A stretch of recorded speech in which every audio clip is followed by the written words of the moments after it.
Hey everyone, this is Ibezinga again.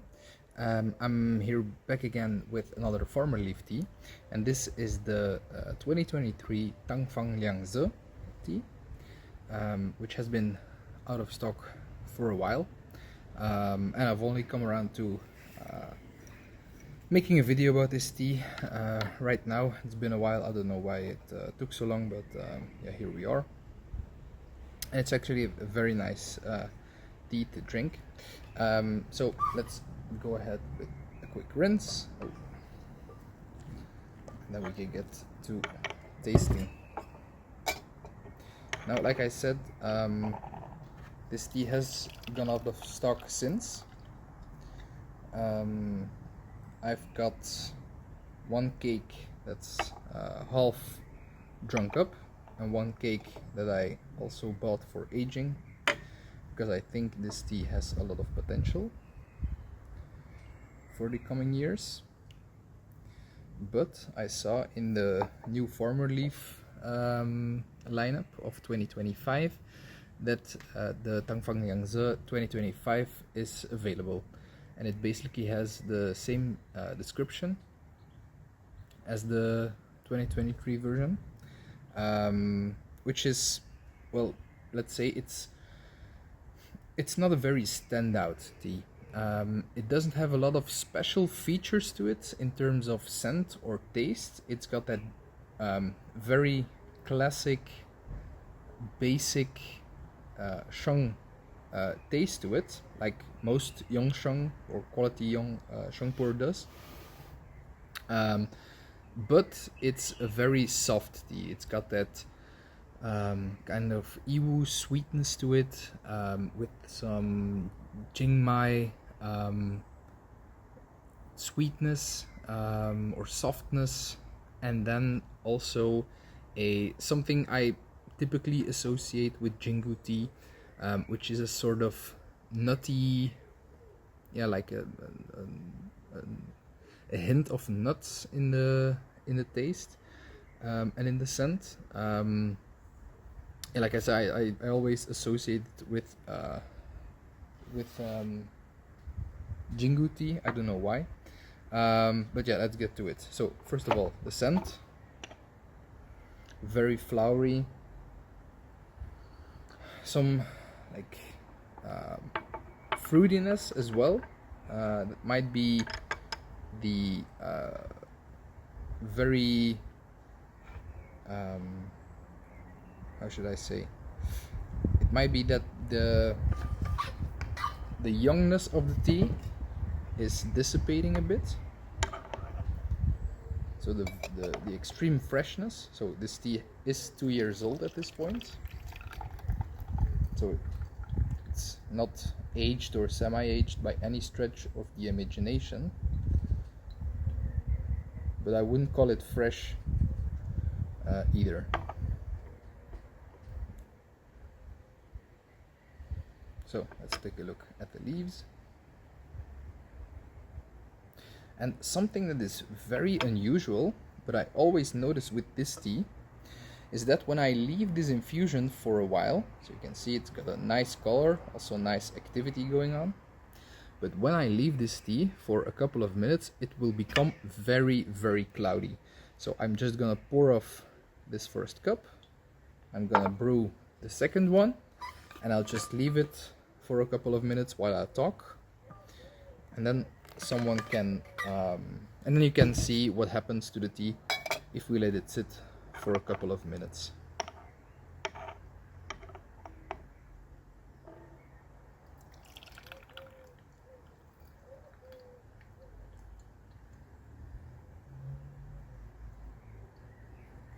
So this tea, I picked it up for $78 for a cake, which considering how nice and how good this well this tea tastes and how well it performs, is really a bargain. But since the general price drop of puerh tea, I've seen that this year's version is, if I'm not mistaken, $65 for a cake, which makes it even more interesting. and I'm really considering picking up a cake or two again, because it's such a nice drinker. And the thing about this tea is, apart from the characteristics that I already talked about, it's got a nice soft mouthfeel. It's got a medium thick mouthfeel to it, and it also has a decent huigan to accompany the tea, so in the aftertaste. One thing that is also very interesting about this tea is that it leaves a very nice body feel. It gives a very nice body feel after finishing a session. And as I've talked about in previous videos, that's usually something I get with older trees, with kushu. Not always, but when I do, it's always with those older trees. And to be honest, this tea might be the exception to it. I don't know if these are very old trees. I've seen some pictures on the website. They look, the trees on the pictures look very nice. They look strong, healthy, big. It's a forest tea, so it's planted inside. It's like, from the pictures I've seen, it's like a lot with a sloped lot with all tea trees planted, and around the whole lot, around the whole plot, is a bunch of regular forests, regular trees. So that's very interesting. I don't know if that has something to do with it, but yeah, very nice. So the description on the website also says it's a tea that doesn't stand out at the tea table. There's much more. If you're looking for an interesting experience, don't buy this tea. Not because it's bad, but it doesn't really has any, like I said, any standout characteristics. If you want huigan, there's better teas for it. If you want very fruity or very floral tea, there's other teas. If you want very strong chachi, there's other teas. If you want very thick teas, there's others out there. So there's no real standout characteristic for it, but like I said, this tea has all of those characteristics. It has all of those qualities which make it, in my opinion, a perfect sheng puerh as an introduction to new tea drinkers. So yeah, I don't know if the camera picks it up, but it has become really cloudy. And apparently it has something to do with the oxidization of the polyphenols in tea. But then again, I find that really strange, because all puerh tea contains polyphenols, and this is, like I said, this is the only tea where I get such a special reaction. This tea, this infusion, is already getting cloudier. If you want to see, rewind the video, you will see it has darkened up a bit and has gone cloudier, and will continue to do so for a couple of minutes, I think. But yeah, one other thing in this tea which is interesting to me personally is that it's got some kind of sour note as well.